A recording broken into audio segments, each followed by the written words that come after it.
This map is... I just don't like this map, honestly. It's fine for killers, have to rework, it's really hard to sweep on it is the thing. But anyway, Plague. So all these 3 generators are blocked off, which means that odds are that the survivors spawn near here, which is why I'm walking over here right now.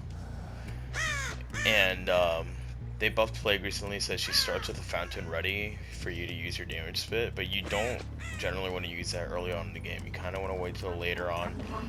And I found this mag, she has no idea where I am, so I'm just going to spam her as much as I can. That's the whole idea behind Plague. You kind of, I should be strong with that. Now, I don't think this mag's very good, so yeah, I just predicted that she was going to run in this straight line, basically. And I'm going to keep throwing up on her until she gets broken in the bottom left, when that little green icon turns red. That'll mean that she's one shot for me. She's going to do this out for sure, which is just like Huntress. You can just get a bunch of knockdown on her right away while she's in the set animation. I knew she was camping that pallet, and thanks to my bottom perk, I know there's nobody nearby because nobody screamed when I downed her. So those generators have probably about 20 more seconds before they get unblocked, which means either they have to be on one of these generators or they haven't been doing anything at all.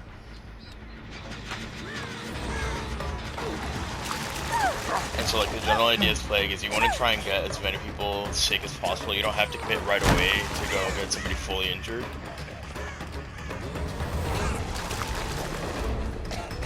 I thought he was gonna drop the pallet. See, that's a very bad example of me respecting a pallet. Now I see that he didn't want to commit to the pallet, so I'm just gonna keep chasing him and cut him off from ahead instead of trying to mind game it.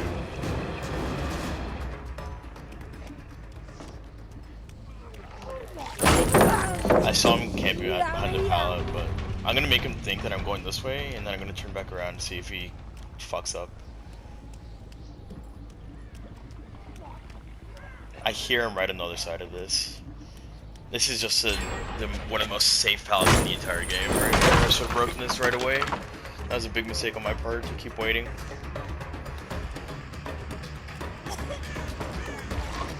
Alright, this man just gave me a free down basically, but she has live or dead hard or something, which let her get away.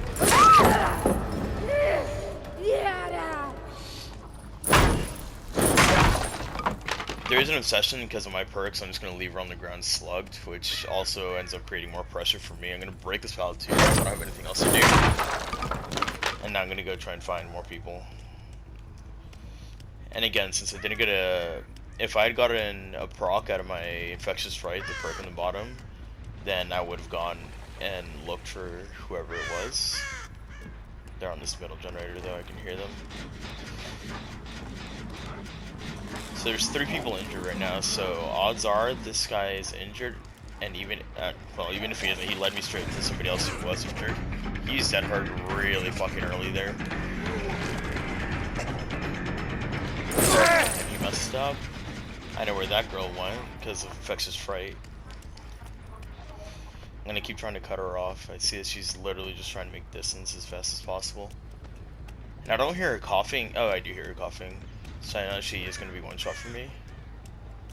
And I'm still listening for her on the other side of this wall, trying to track where she's running by audio alone. Okay.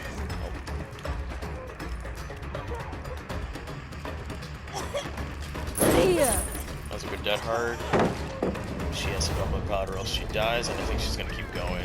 Yeah. So the Davis started getting injured as well, so I'm perfectly fine with that. She's going to drop the pallet really early as well. This bank is not very good. I'm still not going to pick her up though. Alright, so they cleansed right next to that. Unless, no, that was a David I cleansed near the middle of the map. I came over here to check where they are and I actually see smash marks, and since everyone's injured, I'm going to take this. I'm actually going to move back towards the middle of the map though, even though I saw scratch marks over there, because I want to try and get as many injuries as possible right now. I know there's 2 people here because I saw 2 different sets of scratch marks. One of them is a David. The Bill's up top, I think. This guy walked away like he was stealthing away, so I think that he thinks that he's gonna stay over here safely, but I guess not. I fucked up. Oh, no, I found him. And based on how this guy was playing before, I don't expect him to be that great, especially since he cleansed right away, but I actually lost him because this map is so dark.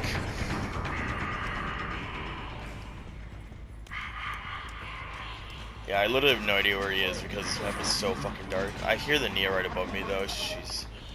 Ooh, he dropped down. So I just want to hold it. It's very similar to Huntress, like I said. You want to just make sure that you can get easy hits with it. This Nia just dropped and ran back here, I guess. This is a weird decision on her part.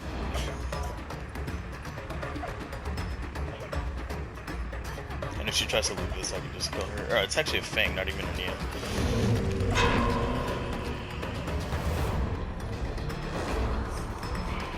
That was really smart of her to leave while I was doing that.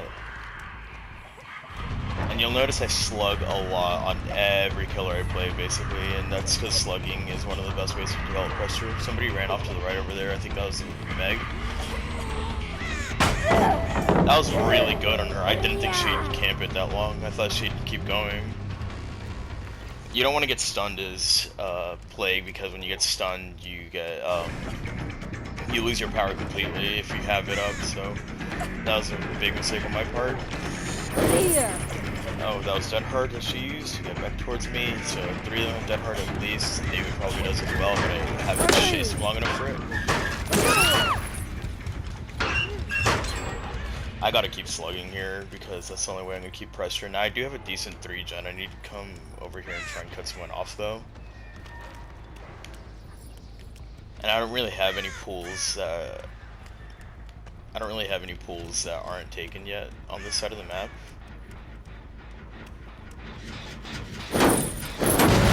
So that's kind of bad for me. Honestly, right now, the only play I have is to just keep trying to put pressure on the map. I know somebody's over here because I saw scratch marks. I don't think they know where I am exactly. They do. I want to try and down this Meg on this side of the map because if I do, then that means that she can... That means that it'll take a lot for people to come get her. They'll have to go really far away from the generators I want them to be at. Or the generators they want to be at. Yeah, so she starts turning around in the other direction, so I'm just going to turn right back around and pressure somebody else.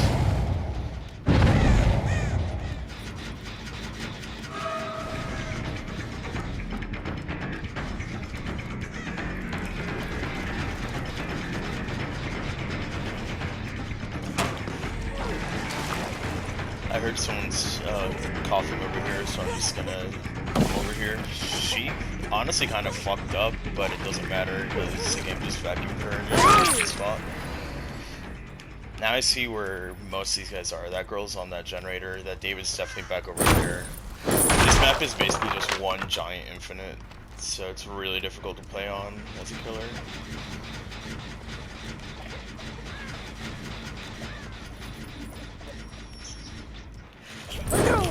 That's Dead Hard again. I should have expected it. That was a mistake.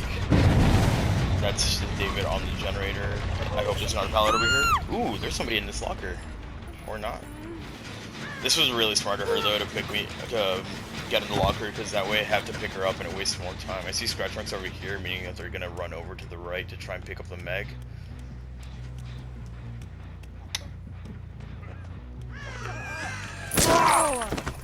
I downed the Bill, and since I've saved the best for last, the perk on the top, I can just keep swinging at people over and over again, but that David's still working on the generator. Now I'm making this Meg commit to a direction she doesn't want to be committed to, and again, Dead Hard. To anybody that says Dead Hard's a shitty perk, you can just show them this game, honestly. It's saved them so many times, then I can't really be playing around it. Alright, now I'm in a really good spot. 3 people on the ground, and this David is the last one alive, and I'm chasing him currently, so... There it is.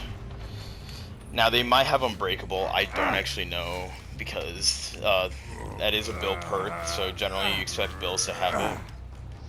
But right now, I'm perfectly fine with it. I've put a lot of pressure on the map, sorry. I can come kick generators, I have time to reset essentially. I don't want to pick up this Fang to my left though, because I know that she'll wiggle off if I do try and take her to a hook, so I'm honestly very tempted to just let her bleed out, or at least wait until later on to kick her, or pick her. And yeah, that's how you go 4K as a killer. And so on this map, this is an extremely strong survivor map if they know what they're doing, and most of these survivors knew what they were doing. They were using their dead hard in a really smart way, and they knew how to loop a lot of different structures together, and this map is basically just one enormous loop. So obviously if survivors don't know what they're doing, it's a lot more difficult for them because they have to worry a lot more about where they're running. But the devs actually made a change to this map recently where it's a lot less random, it's a lot more consistent in how everything spawns. So survivors that have a lot of experience can start to chain windows and pallets together, and even if you don't break them, they can still, like, it really doesn't matter whether or not you break them, because they'll keep running through to the next window, to the next pallet, over and over again. And right now I'm just trying to figure out where these guys crawled to. Now, some people get salty when you slug, but at the end of the day, if I didn't slug in this game, it was game over for me. I had zero chance. I think I heard someone crying over here. Maybe not. But I did find Hatch, so whenever Thunder 1922 dies, that's somebody that hasn't moved, so they're getting crows. I'm just gonna close this hatch. If that person gets picked up with adrenalines, whatever. There it is, and I know exactly where he is too. I know where the doors are. I'm next to one of them. Now, if I wanted to play like an asshole, I 100% could have just let him bleed out on the ground. But I found a scratch mark, so it doesn't matter anyway. I'm gonna let him do that because I'm feeling nice. I'm not gonna let him out though. Okay. Okay, I guess none of that hit her somehow. She's gonna drop this pallet immediately because I wouldn't. Oh, this isn't where the pallet is. But yeah, this is also a very difficult map for Plague in general because of all the windows and shit. Okay. I really lost her because of the frame drops. That's unlucky.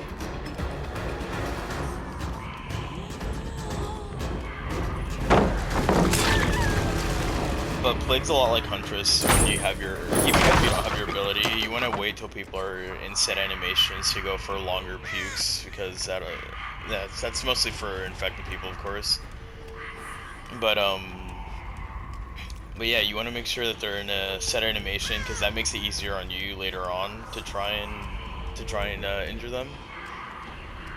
So, you know, set animations, of course, are like vaulting windows, vaulting pallets, dropping pallets, going in and out of lockers. Those are set animations that survivors have zero control over how they can control, over how their character moves at all.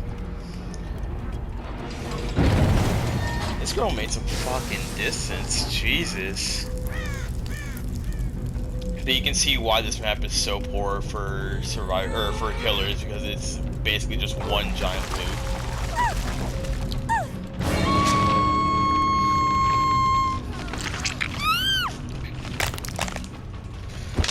So yeah, this is a difficult map, especially for me, because I have a really hard time seeing on some of these darker maps, I feel like, compared to most people.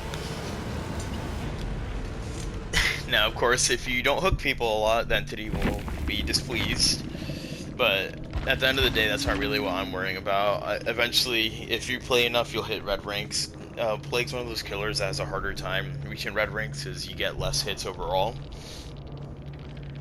But with Plague, this on a different map where it's a little bit more open, it's a lot easier to play her because you can get people infected a lot faster, which means that either they'll have to spend the entire game injured, or they'll have to give you your Corrupt Purge, your damage vomit. So either you'll have really easy ranged attacks because of your Corrupt Purge, or they'll all be one shot. So it's a decision that survivors have to make at some point in the game.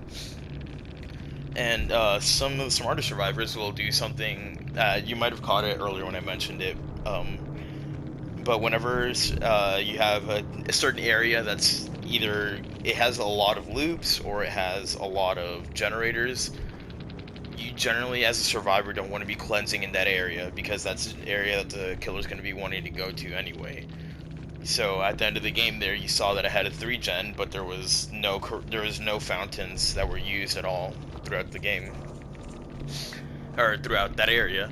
So I couldn't really take advantage of it at all. There was fountains across the map, but those really weren't helpful to me because I don't want to go all the way across the map just to get Corrupt Purge, because if I'm doing that, if I'm going across the map from where the only objectives are, that means that survivors will have a really easy time just pumping out generators with zero pressure on them. You need to make sure that you're always putting pressure on survivors, and Plague's one of the better killers for that because of her vomit, because everyone's one shot.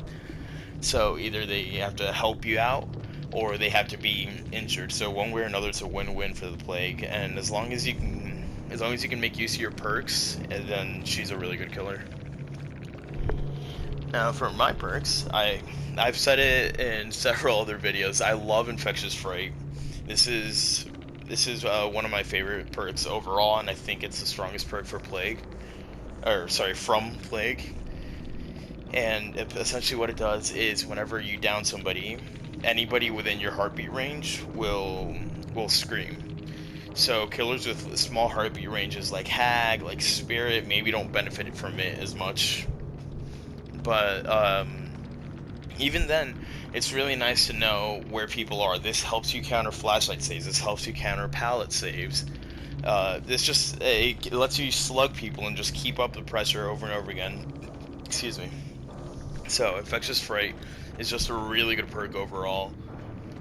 Corrupt Intervention is another Plague teachable. I love this perk too, especially on killers like Trapper, like Huntress, where they either don't have as much speed or they need a bit more time to set up around the map. Corrupt Intervention just blocks off 3 generators far away from you. The 3 furthest generator away from you for 2 minutes when you get it to rank 3. So on killers like Huntress, it forces survivors to come in towards the middle of the map a little bit more, which is where you can start heading, so you can go in and get some easy chases just like that.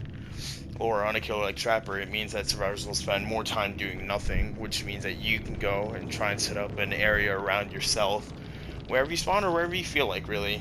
And I think Corrupt is one of those perks, just like Infectious, where you can throw on pretty much any killer. Corrupt is even more universal than Infectious and even Barbecue, in my opinion.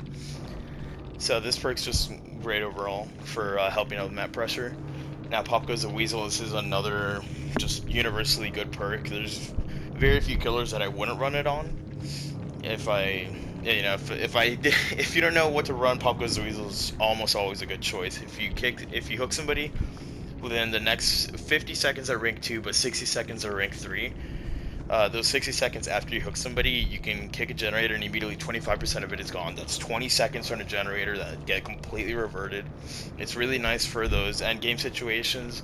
So at that 3-gen, in the 3-gen scenario, when I hooked the Fang, when I downed the Fang when she got into the locker, I could have hooked her and just kicked her generator, Pop Goes the Weasel, and that would have completely reverted all the progress on basically completely reverted the majority of the progress on the generator. So Pop Goes the Weasel is always a good one, especially towards the end game. And Save the Best for Last is a really good perk as well. It speeds up your cooldown a lot when you're hitting people other than the Obsession. So whenever you smack somebody, whenever you smack somebody, there's that animation that you have to do every single time, but Save the Best for Last helps you speed up that animation so that it goes a little bit faster.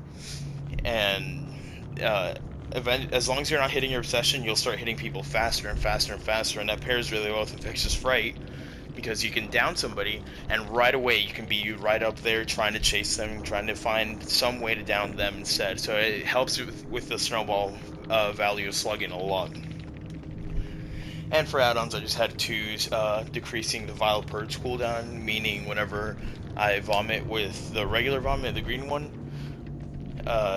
the time between that animation ending and me being able to swing again is just a little bit shorter, which helps me out. If I do manage to get a pretty good stream of vomit onto somebody and injure them, then I can hit them a lot faster, as opposed to what happened on this map, where if I have to do it in a bunch of different bursts, you don't really get as much value to these cooldowns, but they're never bad cooldowns to bring.